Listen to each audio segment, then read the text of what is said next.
Bom, um bom dia a todos e a todas. É um prazer hoje a gente ter essa live aqui com a professora e médica Patrícia Canto Ribeiro. Mas antes eu vou fazer uma breve introdução, não só da trajetória dela, mas também dessa proposta. Essa live é uma parceria entre o Centro de Memória da Eletricidade e a Fiocruz, especialmente por meio do programa de pós-graduação em Informação e Comunicação em Saúde, que tem um objetivo duplo. O primeiro objetivo é fazer circular informações baseadas em evidências, em pesquisas científicas que foram sendo desenvolvidas ao longo da pandemia da Covid-19. Pandemia esta que se inicia no ano de 2019, mas se alastrou pelo ano de 2020 e até hoje nós estamos em 2021, ainda estamos lidando com as suas inúmeras consequências.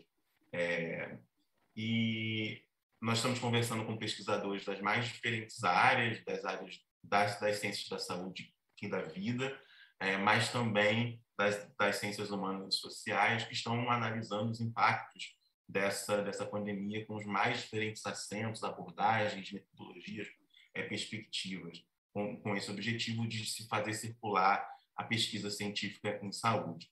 E também um outro objetivo é o registro desse presente, um presente catastrófico que se alastra, um presente que se alonga, que parece que não tem futuro, mas quando houver esse futuro, que essas lives possam ser fonte de pesquisa daqui a 10, 20 anos, fonte de pesquisas para outros pesquisadores que se interessarão por esse momento que nós estamos vivendo e tentar entender do ponto de vista da pesquisa, do ponto de vista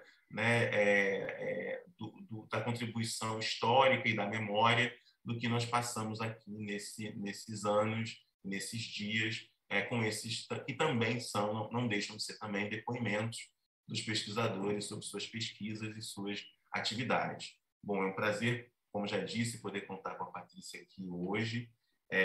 Vou falar brevemente da carreira dela, da trajetória dela, que é doutora pelo Programa de Saúde Pública e Meio Ambiente da Escola Nacional de Saúde Pública Sérgio Arouca, conhecida como ENSP, Fiocruz.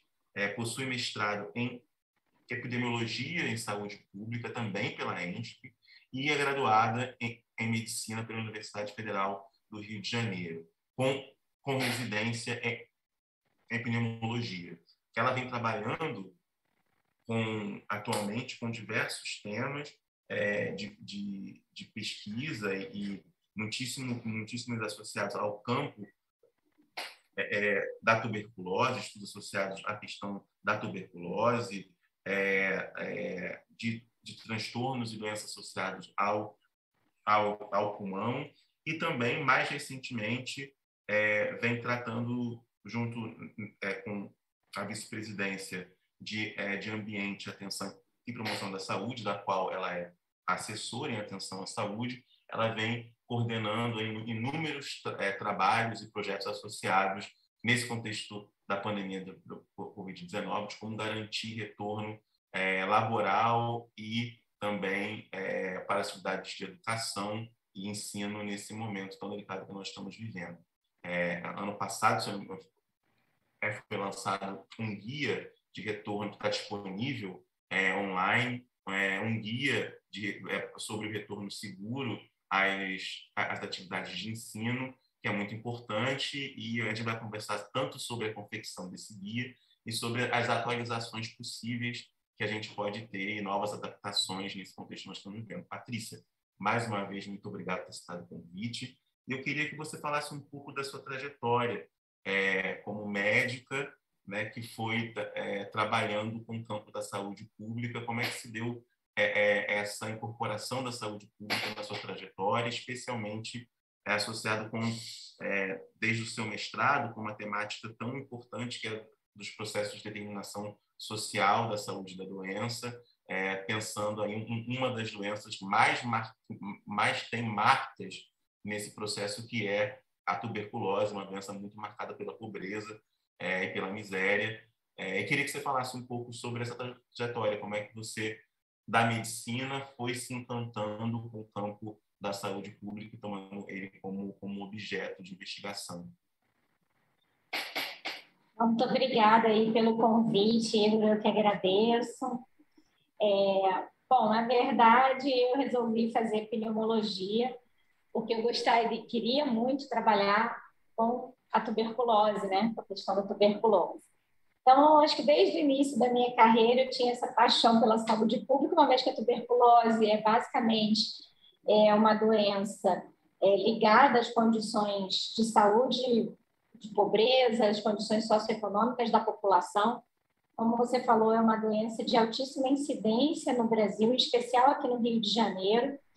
E eu comecei, então, a minha trajetória fazendo o concurso para a Secretaria Municipal de Saúde para trabalhar exatamente no programa de controle da tuberculose. Também trabalhei na Baixada Fluminense, em Belford Roxo, também em Belford Roxo especificamente como fisiologista, né, trabalhando, então, diretamente no atendimento à população com tuberculose. Então, esse meu caso com a saúde pública, ele é bem antigo, desde o do início, né? Desde a minha residência, que já foi realmente com o intuito de trabalhar com uma doença que especificamente só é tratada nos serviços públicos, só é tratada no SUS. Então, 100% dos casos de tuberculose no país, eles precisam ser encaminhados para o SUS. E acho que desde então, o SUS tem essa importância na minha carreira, na minha vida. Eu nunca soube o que era trabalhar na iniciativa privada, né? Sempre foi, então, ligado às questões voltadas mais para a tuberculose. E acabou culminando, como você mesmo falou, no meu mestrado, que eu concluí em 2016, que foi exatamente a avaliação de casos de tuberculose na zona sul da cidade do Rio de Janeiro, que era a área programática onde eu trabalhava naquele momento. Eu sou também médica do trabalho e uma outra questão que está muito relacionada também à tuberculose são os casos de silicose. Então, meu tema do doutorado, que eu estou no terceiro ano agora, né, devo concluir, espero, até março de 2023, é ligado à avaliação de marcadores biológicos de inflamação para trabalhadores expostos ou com já silicose, né, que também é uma doença que de alguma forma está relacionada à tuberculose, porque os trabalhadores expostos à sílica e os doentes têm maior risco de adoecimento por tuberculose. Então, de alguma forma, um estudo vai complementar o outro. Com certeza. Eu queria que você falasse um pouco, você tem essa experiência tanto com a dimensão da epidemiologia, mas também com a medicina do trabalho. Eu queria que você falasse um pouco dos impactos que essa pandemia que a gente está vivendo, ela teve para o trabalho. Acho que o maior impacto maior trabalhos que eram presenciais e rotinas de trabalho que eram presenciais passaram a ser remotas. Eu acho que isso é maior impacto, mas também há outros, né, para até mesmo o uso do espaço físico, quando o trabalho começou a ser híbrido, ou sistema de rodízio, etc. Em alguns casos até nunca deixou de ser presencial, mas teve que contar com adaptações. Queria que você falasse um pouco sobre como você foi observando e como que você vê aí a contribuição da própria Fiocruz, nesse que você tem liderado várias pesquisas e atividades nesse sentido, nesse processo de adaptação para esse contexto tão catastrófico que a gente está vivendo e tão delicado. Que tipo de adaptações foram sendo feitas e são necessárias de ser repensadas e mantidas? Essa pandemia, ela trouxe muitas mudanças no aspecto do trabalho, né? Primeiro, nós precisamos levar em consideração que muitos trabalhadores foram desligados de seus postos de trabalho, perderam seus empregos, o que tem um impacto diretamente sobre renda, sobre necessidades básicas como alimentação e moradia da população. Então, acho que isso é uma dimensão muito terrível dessa pandemia, porque quando nós falamos em trabalho remoto, essa possibilidade ela não é real para todos, né? Então, aquele trabalhador que tem um trabalho braçal ou trabalhador que vivia de trabalhos informais, ele foi mais diretamente impactado por essa pandemia. Na medida em que você fechou comércio, você fechou e necessariamente, claro, você fez restrições à mobilidade urbana, isso teve um impacto crucial que ainda não se recuperou. Então, isso se reflete nos 15 milhões de desempregados que o país tem atualmente. Então, essa crise também é aumentada por conta das questões da pandemia. Uma outra vertente é que nós temos, com a pandemia e a manutenção de trabalhos essenciais, como você mesmo falou, aqueles que jamais deixaram de ser presenciais, nós tivemos um impacto sobre a saúde desses trabalhadores, não só o impacto do adoecimento pela própria Covid, mas impactos na saúde mental desses trabalhadores. A dimensão psicológica, ela foi muito afetada por essa pandemia. Eu não conheço nenhum profissional de saúde que, ao acordar pela manhã, não pensasse, será que é hoje que eu vou adoecer? E adoecendo, será que eu consigo ficar bem ou eu volto para casa? Então, isso é uma coisa que afetou demais os trabalhadores. E nós tivemos muitas mortes de profissionais da saúde, só médicos, foram mais de 800 médicos que faleceram em decorrência da Covid-19 no país até o momento. Sem contar outras categorias que tiveram números ainda superiores de óbitos, como os próprios técnicos de enfermagem, enfermeiros e agentes comunitários de saúde, que nós não podemos deixar de citar. Muitos tinham condições precárias de manter os seus atendimentos. Nós não estamos falando de serviços como a Fiocruz, claro, mas outros serviços que no início tinham muitas dificuldades em conseguir equipamentos de proteção individual adequados para esses profissionais, e isso impacta diretamente no risco de adoecimento e, claro, óbito também. E uma outra dimensão, que é essa que você falou, que é da possibilidade de mudança nas relações de trabalho, nas estruturas de trabalho, a partir do momento em que se abre uma nova forma de trabalhar, que é o home office, né? Que é trabalhar em casa. Isso, claro, trouxe a perspectiva de menor risco de contaminação, a partir do momento que você não precisa se deslocar, pelo menos não diariamente, ao seu local de trabalho, evitando aglomerações nos transportes públicos, que a gente sabe que também tem sido um problema e tem sido locais de transmissão da Covid-19. Mas, por outro lado, também traz uma série de questionamentos, né?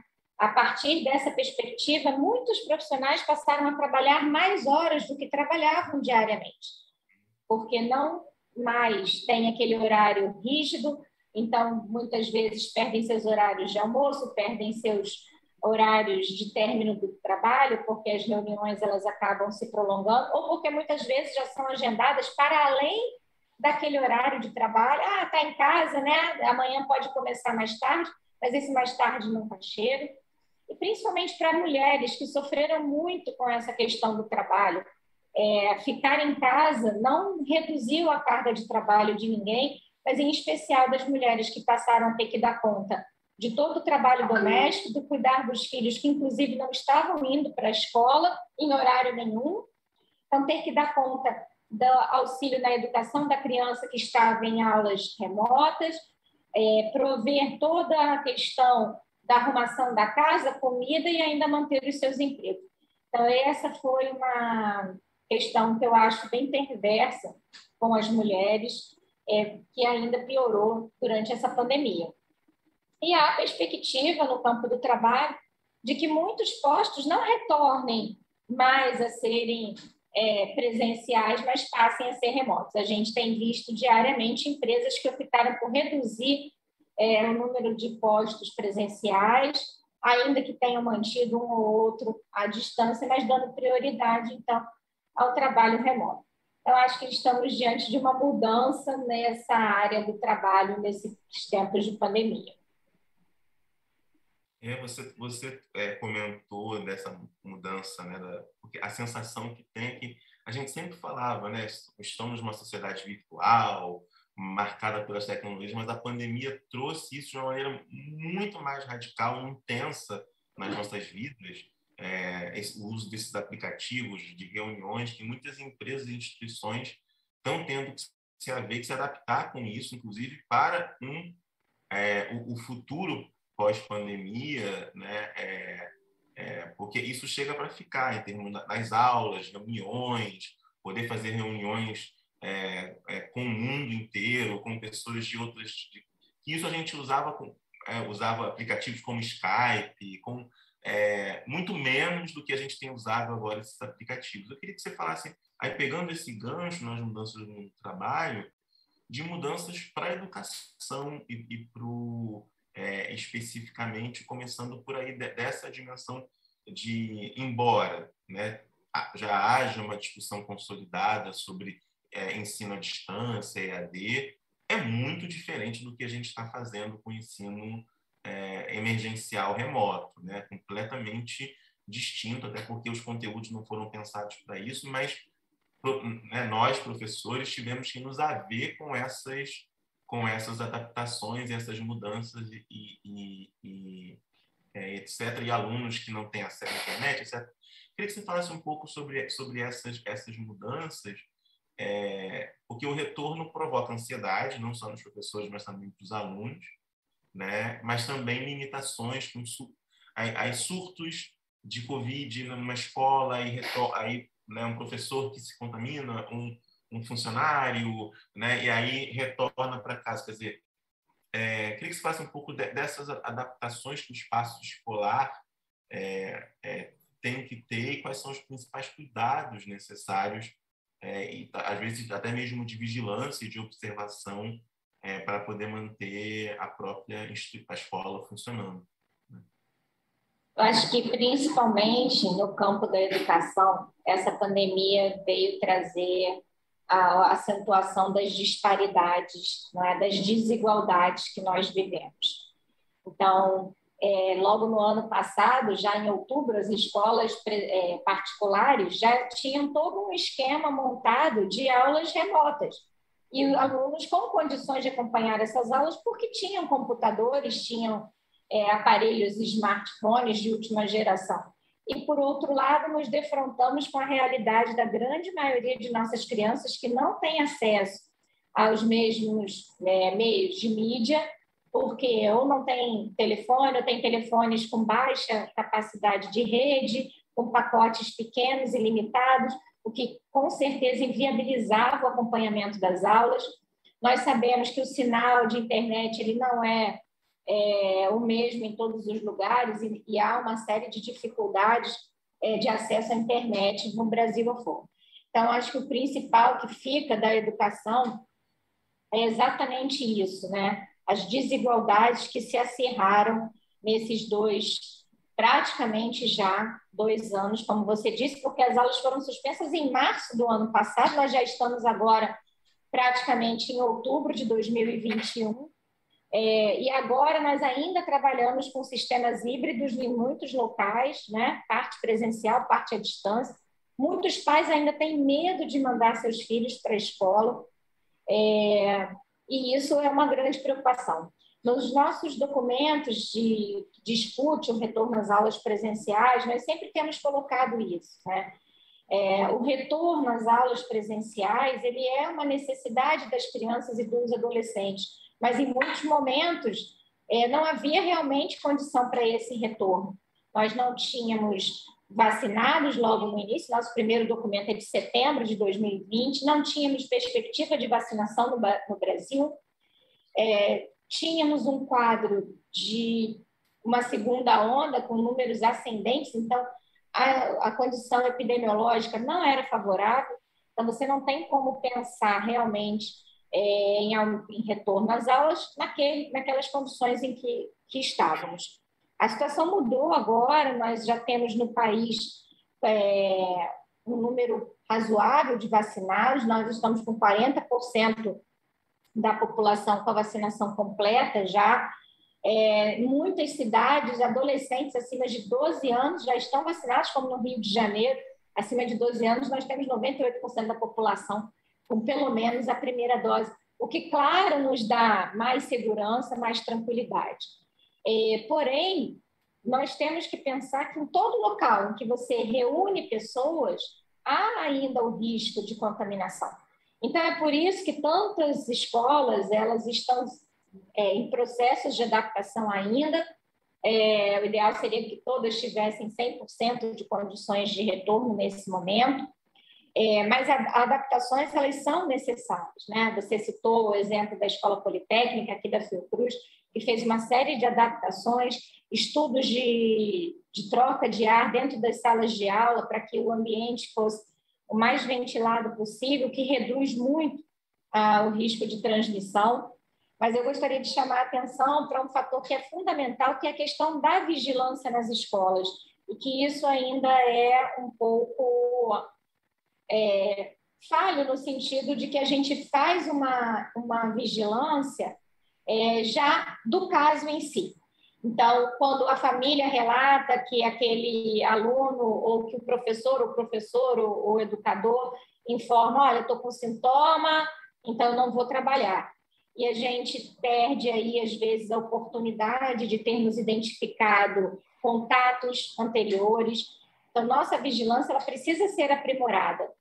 Busca ativa de casos, né? Já existem trabalhos que mostram que se você realiza, por exemplo, estudos de PCR entre estudantes, mesmo que seja de forma aleatória, você consegue identificar casos mais precocemente do que você apenas identificando aqueles que têm sintomas. Então, é claro que quanto mais precocemente se afasta aquele indivíduo que tenha sintoma ou que não tenha sintoma, mas esteja contaminado, menor a sua chance de você ter surtos dentro das escolas e de menor transmissão. Então, esse é um ponto fundamental, a gente precisa investir tanto no aumento do número de exames de diagnóstico, quanto na nossa vigilância ativa. O que é isso? O aluno não veio, alguém da escola liga, mas por que você não veio? O professor faltou hoje, por que você não veio? Então, olha, você precisa ficar em casa por 10 dias porque você está com sintomas. Assim que você tiver o resultado do teste, você nos avise, informe aos outros alunos, as pessoas que dividiram aquele espaço, olha, o resultado do fulano está aguardando, mas vocês fiquem atentos, não podem frequentar a escola enquanto não tivermos o resultado de uma avaliação. Então, isso pode reduzir muitos riscos de frequentar o ambiente escolar nesse momento. E, claro, a gente ainda vai conviver com a doença, acredito que também em 2022, então precisamos nos adequar. A Fiocruz tem, que se chama Convivendo com a Covid, né? Então, a gente tem, eu falo isso também com as minhas amigas, às vezes muitas têm receios de mandar o filho para as escolas, eu falo, qual é o seu plano de convivência com a Covid? Porque cada um tem que desenvolver o seu plano, como as escolas também têm que ter o seu plano.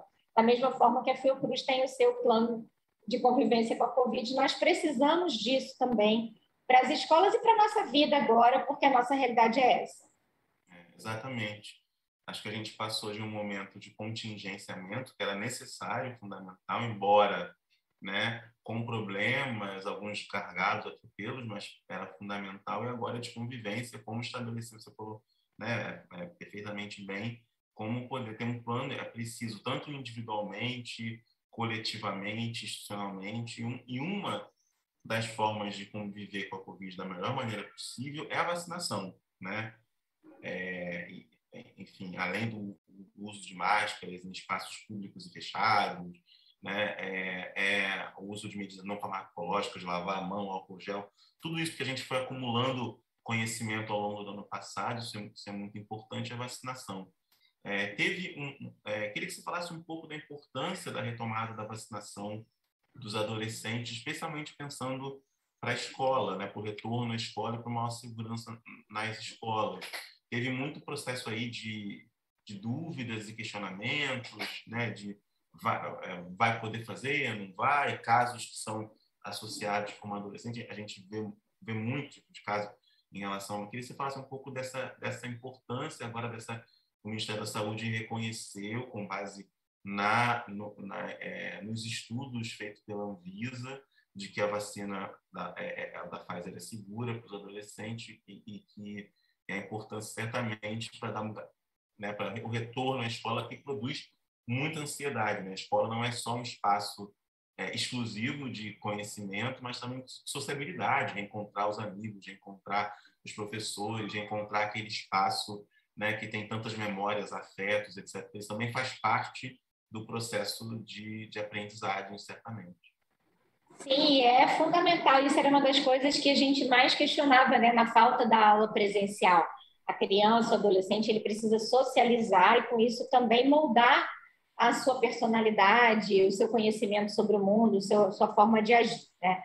Primeiro, a vacina é absolutamente segura a partir dos 12 anos de idade, e a Pfizer já tem feito agora estudos com crianças ainda menores e em breve vai solicitar também nos Estados Unidos, a FDA, a liberação para crianças mais jovens ainda. Então, a vacina tem sido muito segura. Acho que foi um excesso de precaução do Ministério da Saúde, tanto que muitos estados mantiveram a sua programação de vacinação dos mais jovens. Não há razão por que os pais ficarem com medo. É claro que toda vacina ela pode ter efeitos colaterais, mas os mais comuns são efeitos colaterais brandos e que podem ser solucionados, às vezes, com o uso de um analgésico, de um antitérmico, que a família já está acostumada a utilizar para aquela criança. Claro que sempre deve ser comunicada à unidade de saúde onde a criança tomou a dose do imunizante, mas isso vale para qualquer vacina que está disponível para qualquer doença, e não só para as vacinas relacionadas à Covid-19. Quando nós ficamos agora, né, diante da variante Delta, com alto potencial de transmissão, que nós temos aqui predominantemente no Rio de Janeiro, é a cepa que está predominando agora, nós vimos que os adultos estavam, em sua boa parcela, imunizados, e então os números de casos passaram a aumentar entre crianças e adolescentes. E isso passa a ser uma preocupação, tendo em vista que crianças e adolescentes não imunizados, ainda que desenvolvam sintomas brandos, e na grande maioria das vezes sem qualquer complicação, eles podem sim transmitir a doença para seus pais, seus avós, seus familiares. E essa é a realidade de muitas famílias, né? O avô, a avó, a tia ajuda a cuidar daquela criança enquanto os pais estão trabalhando. Então, essa era uma grande preocupação, tendo em vista que eles podiam ser os disseminadores da doença a partir de então. Então, é importante essa questão da imunização, é uma forma de reduzir a circulação viral também, porque com menos vírus circulantes, menos chance de adoecimento. A gente sabe que as vacinas elas protegem contra formas graves da doença, principalmente contra óbitos, mas ainda assim é provável, é possível o adoecimento, ainda que a pessoa esteja imunizada. Por isso também que não podemos abrir mão da máscara, do uso do álcool em gel e ainda assim termos algumas medidas de distanciamento sempre que possível.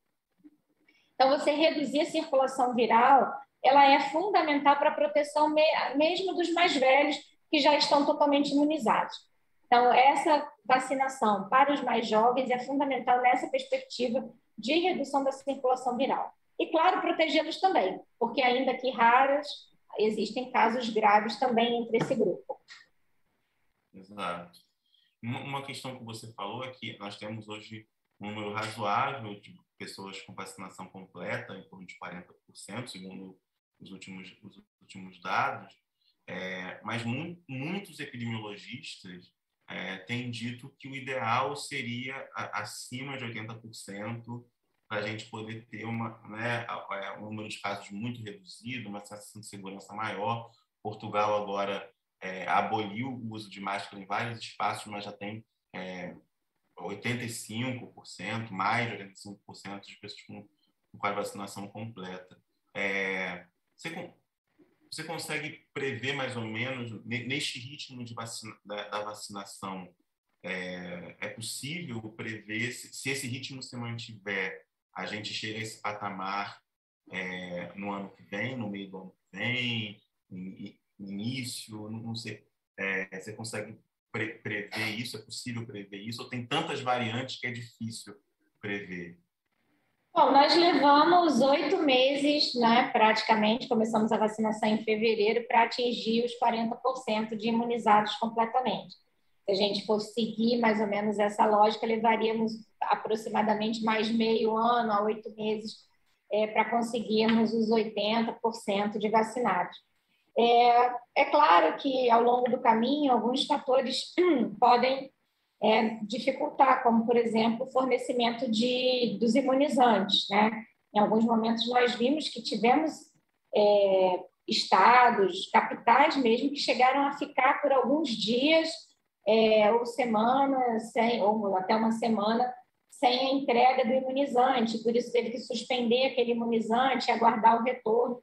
Isso sempre é preocupante, porque a pessoa ela pode para todas as vacinas que são de mais de uma dose, né, como é o caso da Covid, sempre há essa preocupação de uma perda entre a primeira e a segunda dose, porque a pessoa esquece, a pessoa tomou a primeira, acha que já está bom, ou às vezes pode ter tido algum efeito colateral da primeira vez, o que não quer dizer que ela vai ter da segunda, mas ela já teve aquela experiência que não foi boa para ela. Às vezes ela tem que faltar ao trabalho ou chegar tarde, nem sempre as pessoas são compreensivas em relação a isso.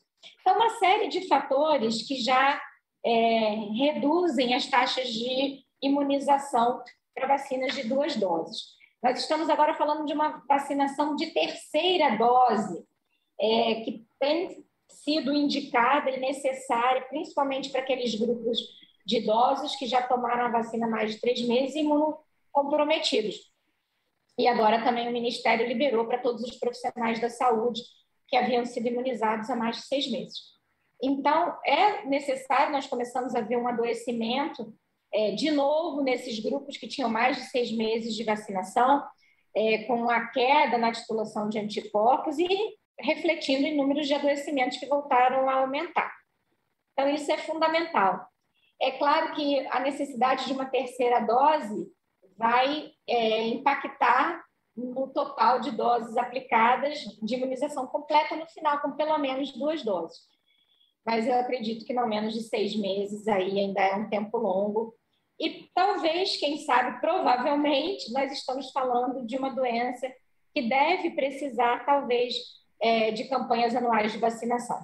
Então, é sempre uma corrida contra o tempo, com uma quantidade de imunizantes que não tem sido fácil também, né, a gente conseguir.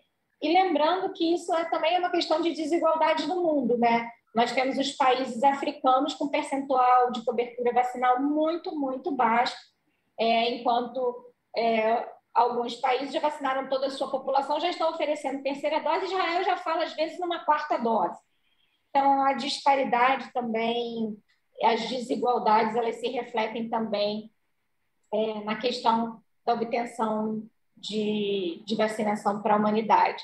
Enquanto a gente não tiver o mundo todo vacinado, nós estaremos todos sob risco, ainda que imunizados, que a chance de que haja uma mutação e um vírus que seja mais transmissível, ela sempre vai existir.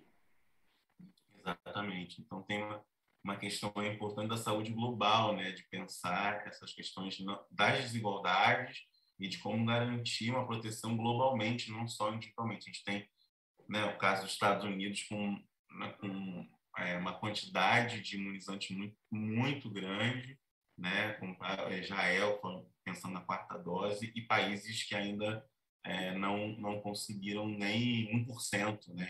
Vendo os dados no mundo, né, é muito preocupante mesmo, porque a circulação, as pessoas circulam e esse vírus pode continuar sendo transmitido. Voltando para a questão das escolas, eu queria falar um pouco das universidades, especialmente as universidades públicas.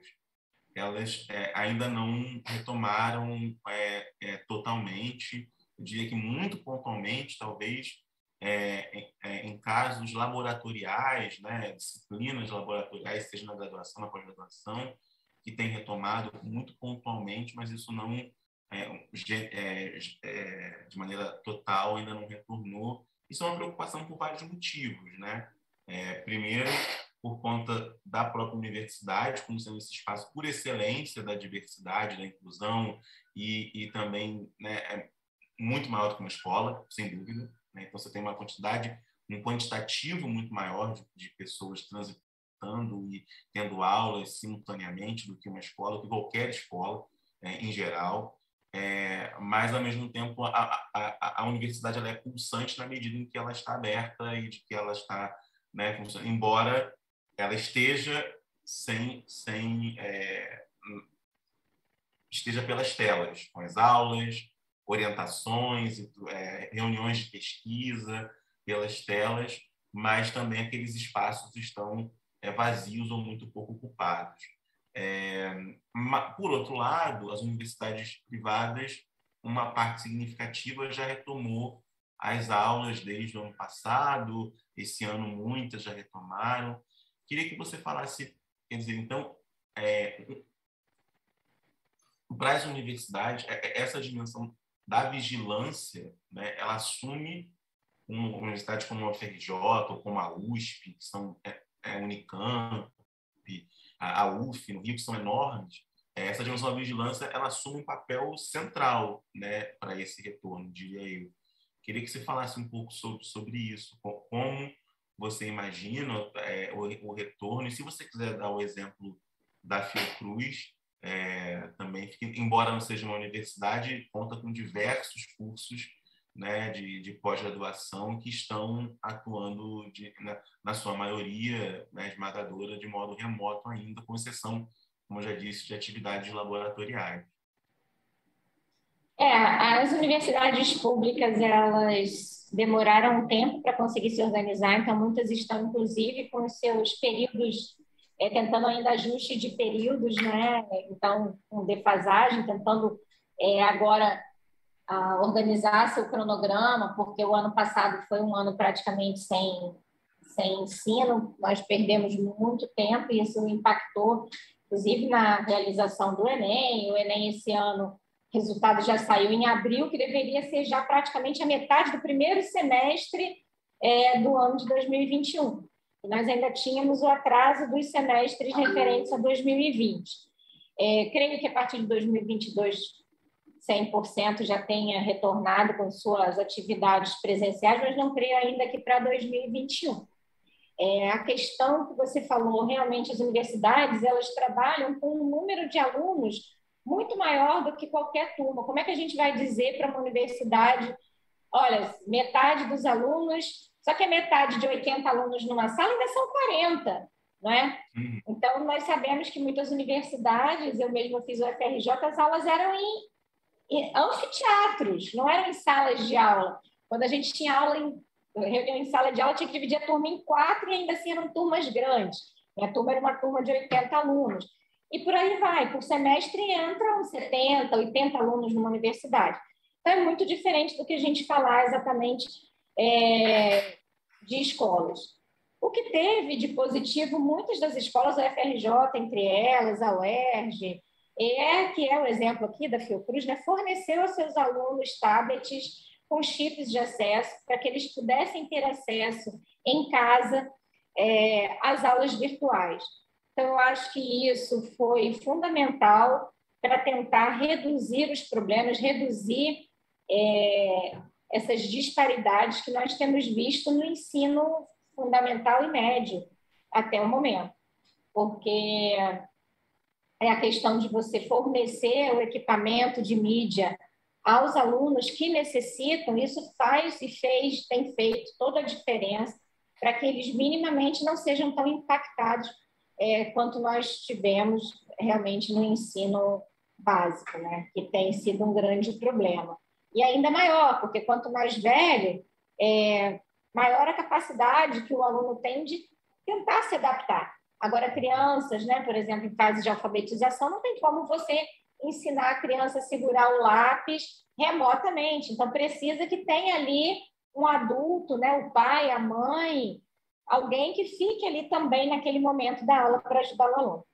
Então, acho que essa foi uma grande contribuição das universidades nesse aspecto, embora tenha demorado um pouco para conseguir se organizar, claro, além do custo que não estava previsto, mas dentro do que foi possível, elas se organizarem. Acho que até o final desse ano elas estão conseguindo reorganizar os semestres, e acredito que a partir de 2022 já tenhamos isso de forma organizada e 100% presencial.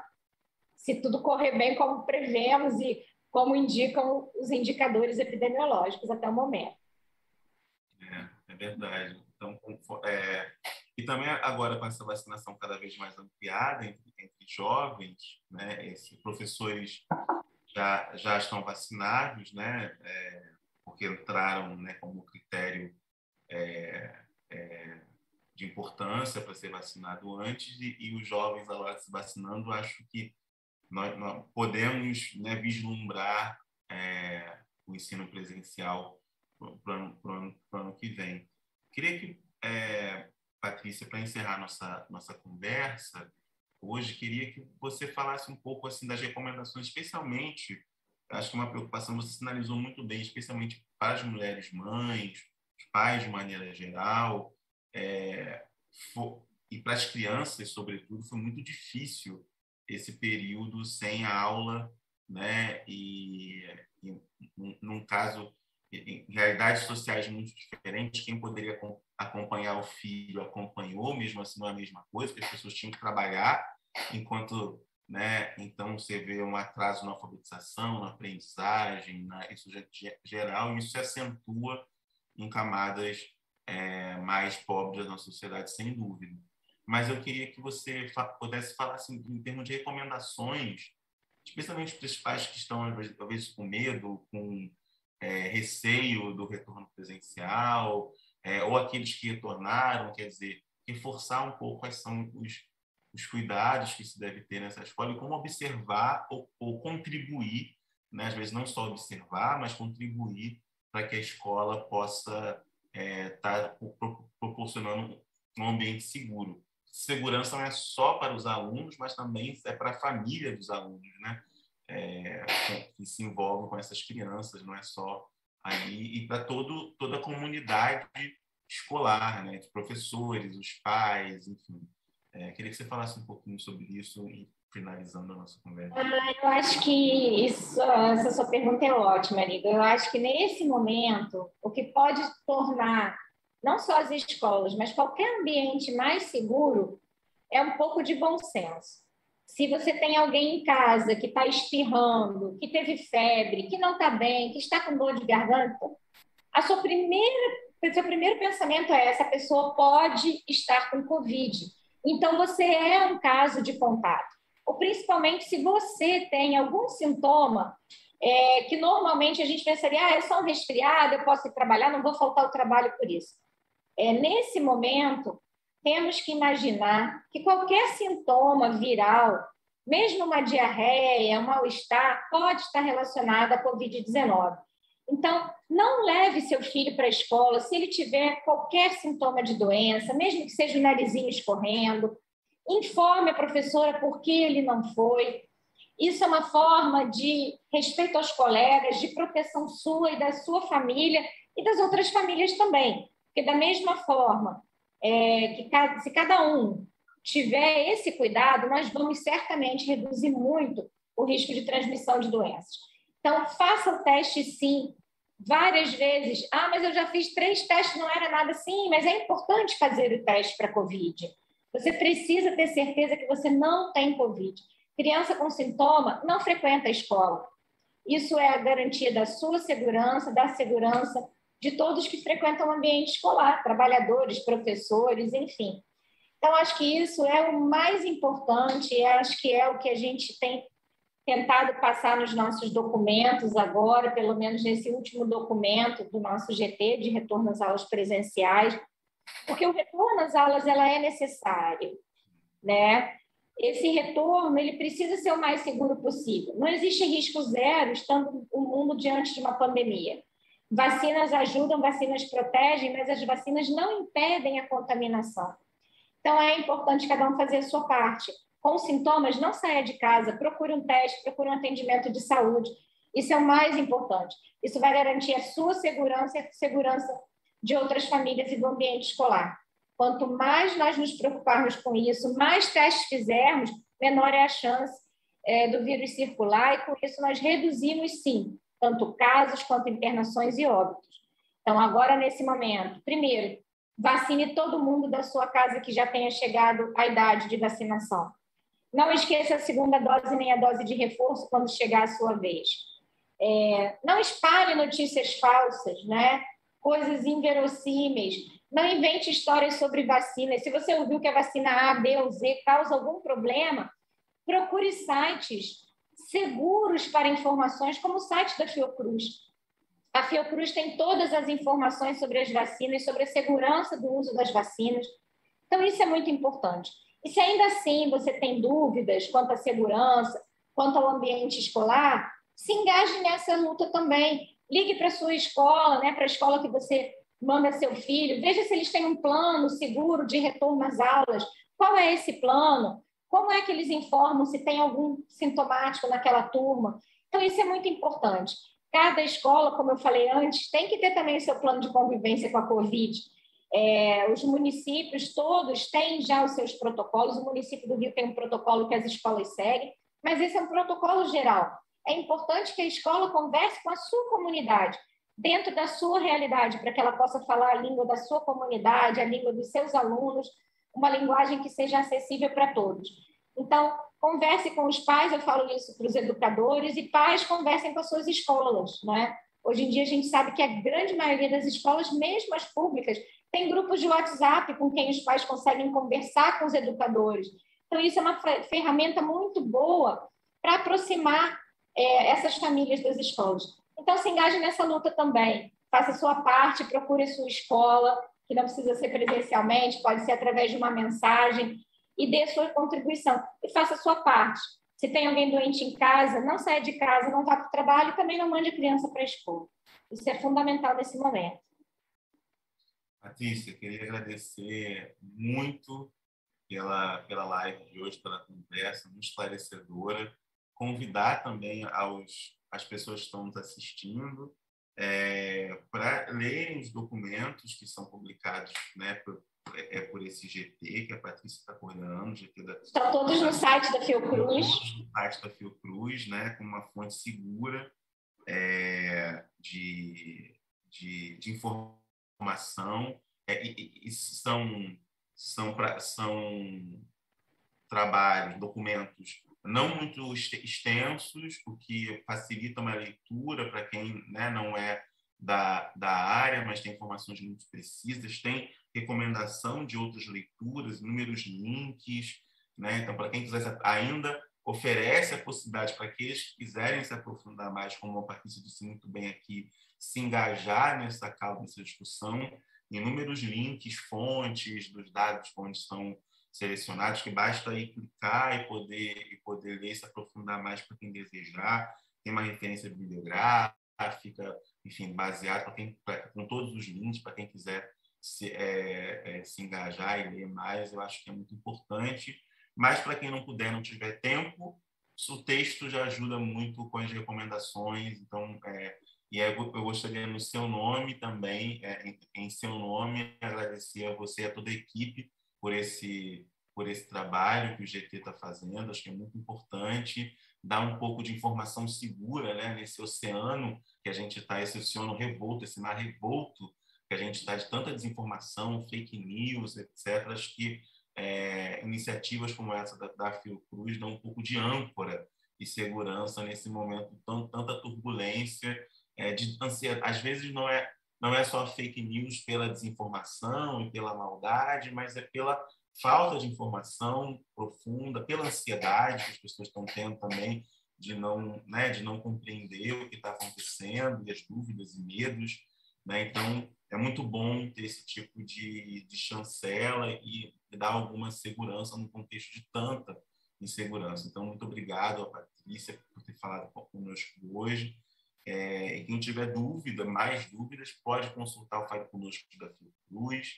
Ele é bem efetivo também para tirar essas dúvidas, e chega a nós pesquisadores as perguntas que são feitas, chegam a nós respondemos, contribuindo, ajudamos a responder essas perguntas. Acessem ao site. A Patrícia, mais uma vez, muito, muito obrigado. Tá? Eu que agradeço, Igor. Obrigada. Estou sempre à disposição. Tchau, tchau, gente. Tenham uma ótima semana. Cuidem-se, continuem se cuidando. O cuidado é coletivo, não é só individual. Tchau, tchau.